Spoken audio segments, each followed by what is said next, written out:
Hello and welcome to the ease of using JavaScript in FileMaker.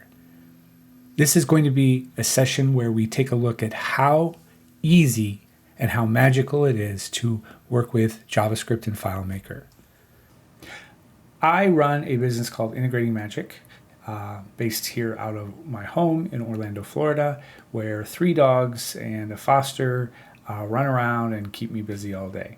I try to get to Disney once in a while, but actually I spend most of my time working now with JavaScript and FileMaker, trying to build a community, trying to support people in learning that. My decade-plus experience in FileMaker has given me lots of experience there, and I want to be able to help people learn JavaScript now in FileMaker. In this session, our goal is to just watch how easy it is to put a JavaScript widget starting from a template and put it into a client app with real data, how to make it all work with real data in a real app with some configuration. It'll be nice and easy, and we'll demonstrate how that goes. During this few minutes here together, I will walk through the entire process and talk about what I'm doing. Along the way, I'll talk about fine points of what there is, but I'll also at the end provide a link to a bunch of resources that will go into further depth about what I am explaining here. I want to show you the simplicity of it, but there are some fine points to understand. And mostly, I just want to give you some encouragement. Hey, you can do this, so let's give it a try. I mentioned that this is going to work with your real data, and so I have a file that will substitute as your client file. I'm using the job tracking template from the Custom App Academy. It has some data in it. In fact, it has a bunch of jobs with tasks, and what I want to do is graph the number of tasks per job. So the x-axis will be the jobs, and the y-axis will be those the count of tasks. So this is a simple setup, but again, it shows you how you can take this widget and turn it into and put it into your custom app. We are going to use some modern tools, and you can see them as around me here. We are going to use these modern tools to help us write the most efficient JavaScript code and give us a bunch of support in that. So I encourage you, even if these are new, to just watch it and pick up what you can from this. And then again, when I provide resources, you can give this a try yourself and really see how easy it is to use these modern tools. So here are the steps that I'm going to walk through, demonstrate for you. The end result will be this. We will have the job tracking file with the web viewer using graphing data from that jobs table that I showed earlier. You can see the jobs on the x-axis and the count on the y-axis. So these are the steps to get that chart. There's 6 of them, not that big of a deal, and you'll see how easy it is to use these. Even if it seems a little crazy at the beginning, I think you'll pick up and see how this can flow. I've done it many times, and I know that with practice you will achieve the same. It will be as easy for you too. Let's start with the template. We need to get the template from GitHub. Now I have for us a charting starter template.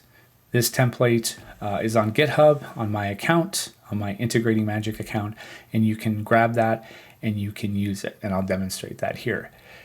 This template contains everything you need. It contains a sample FileMaker file. It contains all the code you need. And so you don't have to do anything but just grab this, bring it to your machine, and start to work with it. And let's demonstrate that. To get the template, we simply go to GitHub and we grab it from the Integrating Magic site, where we can then create it and bring it into our own account on GitHub. This gives us our own instance of it, and we are now ready to use it. After we've gotten the code from my template and put it onto our personal GitHub account, we now need to set up the instance on our local machine. In GitHub terms, this is called cloning, where we take it from the internet and we bring it down onto our machine. That actually creates a nice connection between what's online and what's on our machine. So let me demonstrate that now. Now we bring this repository from GitHub into our machine. We put that into VS Code and we get it set up to make it work. This process is called cloning, and again, it's just a process that you'll learn and start to use. Once it is downloaded onto your machine, you can install it, install all the code that makes this work, and then we will start it up and see how it's working in the JS dev file that's included with the template. So this is the process of cloning it, of bringing it down, and now we're ready to go. I can go into VS Code and make some changes, and I'll do that real quick here to just show that the code that is written here is now being read by the web viewer over in FileMaker. So I updated the colors, and there I go. I have new colors. Great. Now we have the repository on our machine. We are working with that JS dev file that comes with the template. That's perfectly okay for a while, but at some point you need to connect this code and what we're doing here to your client app. And so I'm going to demonstrate that here. We do three things that we've done since the dawn of time, at least the FileMaker time, when we're copying code from one to the other. We copy tables first, then we copy scripts, then we create layouts, and then copy layout objects. So that's what I'm going to do here. So we start in the JS dev file by opening up the database, manage database, copying that table, and pasting it into the managed database of the job tracking. Then we go over to the JS dev template, copy the folder, the scripts folder, and paste that into the client files script workspace. Next, I need to copy these objects, the web viewer, the buttons here, because that sets up a nice environment for us to use inside of our client file. I'm going to create a new layout, and I'm going to give this like a charting dashboard name so that I know which dashboard this is. This is the charting one. I'll give it the context of the HTML table. We'll look at that later. And then just paste the objects in and make a few minor adjustments.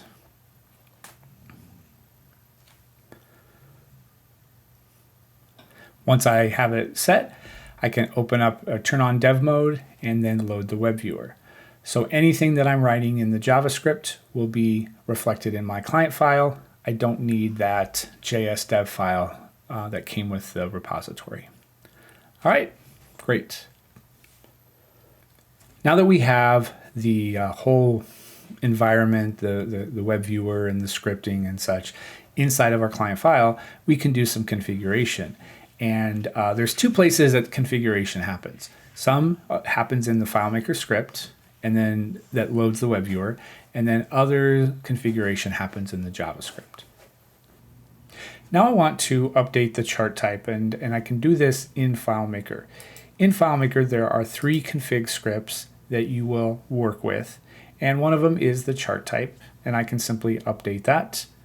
Doing that quick update changes the chart type. I can also go into the JavaScript and update some configuration there. Here I'm going to add a stroke, make it a little bit wider, and I'm going to add some markers, and I think those need to be wider as well. So there we go. And now when I run the web viewer again, load it up, I have my changes made. So there I'm able to do some configurations. And there's a whole lot of options that you can configure with this library. Our next step is to get the data from in this case, the jobs table, and reconstruct it so that it fits what the chart needs. In this example, and my demonstration and how I do this all the time now, I'm going to use the execute data API script step to get the data from the right context. So I'll need to set up everything that's involved with that. I do have a sample script that I'll demonstrate here that runs through most of what you need to get the data. So let's take a look at that. I'm going to update this script here that is run with new data. This is the sample data, but it shows how the JavaScript chart needs the data. So I've got this sample script. I'm just going to copy over and put it into that main config get data script. I do need to make some updates here to make this work. First of all, I'm going to add a layout for the execute data API script step to run. And I'll give it the context of the job and add the fields onto this layout that I need. In this case, just the 3 fields, of course, the primary key field and the job name and so forth, and the task count. So there we go. Now that I have these fields, on the layout, I can do some updates to the script. And I'm just going to add some details, fill in some variable values. And don't worry, all this is documented, so you don't have to pick all this up right now. Just adding the path to that field when the execute data API script step, when I use that, and I look at the return result from that. So I'm adding that. And then I need to make one more change in the construct query script. So I'll go to that and update that context, update this script to be able to get the data from this layout here, this dev jobs layout. There we go. And I'm going to add a query to it so that this works, so that it will find the records that I want it to find. In this case, I'm just going to find all of them and update that primary key field right there. Okay, so now we're good. And when we run this, when we run the script, the whole process, this should just work just fine. Let's see it. There we go. Now we're pulling data from the chart, from that table, and it's looking good. It's being charted on this graph. Great, so the chart is set up, the data is pulled in correctly. So now I want to do some configuration. Let's go and do that. All right, let's configure this chart a little bit more by enabling some of the options that are provided.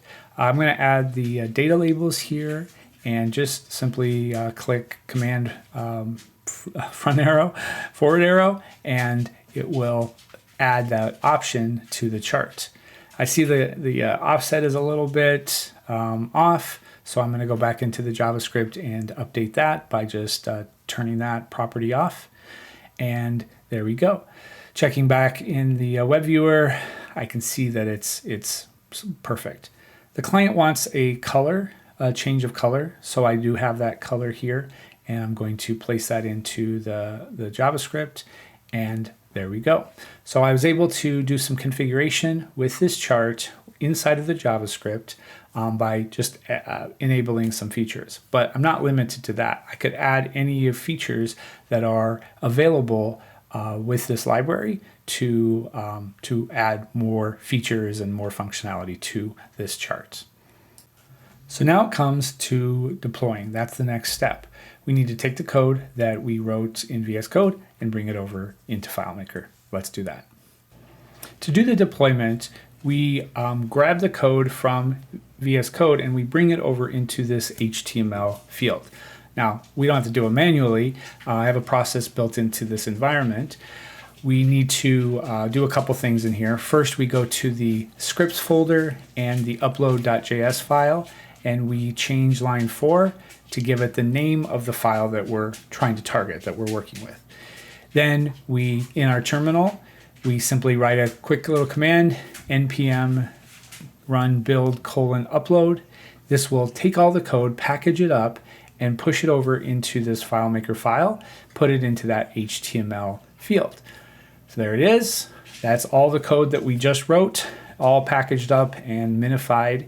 And now the chart dashboard, when I go out of development mode, will and quit FileMaker, quit VS Code, quit the workspace, and just run it with nothing else open. Now the chart is getting the code from that field and can render it with the data from the tables. That's awesome. All right. So that's great. We've got some good stuff there. We got to deploy. I'm going to show you a couple quick features that are added to this. One is the data click. Here's what this feature looks like. It's a simple feature that allows me user to click on a data point or a bar and send the information of what they clicked on back to FileMaker. Very nice. The second feature is a save image feature. Throughout the history of the web viewer, people have been asking, how can I print what's in the web viewer? Well, it's not very easy. Luckily, this particular library and others have great techniques to do that. In fact, I learned this from other people in the community, how to save an image. So I've added that feature to this template. Here's what it looks like. It's pretty simple. I run the chart, and then I click a button, and it will take everything that's inside of this container field, this web viewer, and put it inside of the container field. So that's a great feature that I'm sure you'll find great use for. All right, so these are the steps that are involved in getting this chart set up in your app. We need to get the template, we need to set up the instance, bring it into our machine, connect it to the client file, get data, configure, and deploy. There's not a whole lot to this, I hope. That's my goal in this, of course. And I think that as we practice this, it'll become easier. These are fairly straightforward steps. I want to talk about some fine points here in this remaining few minutes. There's just a couple things that I glossed over in the demonstration and I want to address now. The JavaScript needs data formatted in this way, not the format elements way, but the structure. It needs an array of objects where each object contains only two properties, the X value and the Y value. And as you can probably understand, the X value will be the category across the bottom, and the Y value will be what is plotted. You can construct this any way you would like using FileMaker. My sample script does do this. I think I have a subscript that can take data sets and turn it into this for each series that you're interested in. But I just wanted to point this out. This is what is necessary for the chart to render some data. In fact, here it is. This get data script that I copied into it, this one has pretty much everything that I need to do the work. So there's only a few things that you would need to change in here for it to work. And I've tried to comment those points and show what it can do. The second thing is the configuration. I encourage you to work in this environment in VS Code and do the configuration in here. As you can see here to the left of me, this looks like a JSON object. We're kind of used to using that. And we can work with this and get a feel for using VS Code and writing code in here. So we could comment items out here. We could make active. We could also add properties to this. But I really encourage you to try to do some configuration in here and get a sense for how to use JavaScript and how to write in this file. The next thing is the redeploy idea. The client likes this, but there's something wrong with those labels. So I'm going to fix that. And the way I do that is I first go back into development mode here in FileMaker so that now this chart will try to pull its code from this VS Code setup over here. Over in VS Code, I do the npm start, and now these two are connected. So any changes I make over in VS Code can be immediately reflected over here. Okay, that's looking pretty good. What else do I want to do? Oh, I added some, interesting, I added some ranges there. So there we go, that's what the client asked for. Now I've got it set how they want it to be. And so I can easily take what I just wrote over in VS Code and I can redeploy it to FileMaker. So I run that same process again. And there we go. Now FileMaker has the latest code. I can quit VS Code, and this chart will be rendered with the newest code that I wrote, adding that range and removing those ugly markers. All right, there you go. So I've demonstrated in these last few minutes how to implement a chart from a basic JavaScript file granted a template and how to push it into any client app. I used this job tracking template file to work with, but it contained data and it could be a good substitute.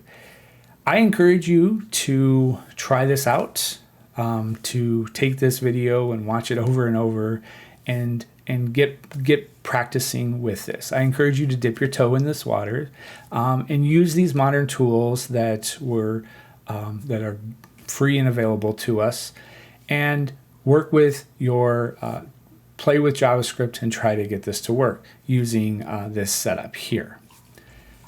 I do have for you, in case you need help, I do have a bunch of resources that are available. You can scan this. I'll also make the URL available. But there's a list of places that you can go and read about how to do this, watch office hours videos that I put on every Wednesdays, and just get some help that you need with this. I plan on opening up my office hours to people here that are interested in trying this out. So I encourage you to download this, give it a try, and as you need help, get stuck, whatever, join me in office hours. The links are there, the times and the dates are there in this URL. And join me and show me how you're getting this to work, what struggles you're having. I'll be glad to help you, be glad to get you set off on the right foot with using JavaScript in FileMaker. So thank you for attending. Thank you for being part of this. I appreciate all the support that I've been given in putting this together and in working with people in JavaScript. I look forward to seeing you in office hours. I look forward to talking with you more, and I look forward to seeing what you can create using JavaScript in FileMaker. Talk to you later.